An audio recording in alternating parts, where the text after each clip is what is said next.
আব্বুর জন্য দোয়া করবেন। আমার আব্বু এই কবরস্থানে শুয়ে আছে পুকুরের পাশে। সেদিন থেকে আমার ইচ্ছে ছিল যে আমার বাবার স্বপ্ন আমি পূরণ করবো। আমার বাবা, আমি ছোট থেকে শুনে বড় হয়েছি, আমার আব্বু বলছে যে আমি যেদিন জন্ম হয়েছি আমাকে ডাক্তার বানাবে। এবং যখন আমার আব্বু মারা যায় সেদিন একবার আমার ইচ্ছে ছিল যে আমার আব্বুর স্বপ্ন আমি পূরণ করবো।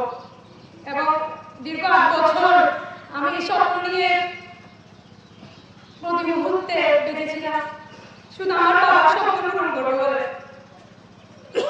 আজকে একই জায়গায় আসছি, কিন্তু আমার বাবা নেই।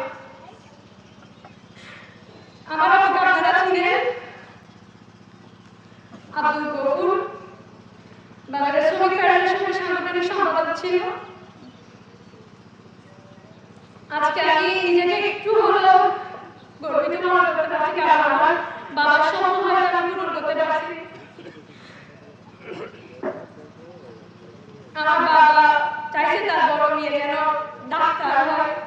আজকে মেডিকেলে পড়ার সুযোগ পেয়েছি, কিন্তু আমার বাবা দেখেনি। হয়তো আমার এখানে আমার সবাই আছে, আমার ভাইয়া, আমার আঙ্কেল সবাই আছে। আপনারা আমার জন্য দোয়া করবেন।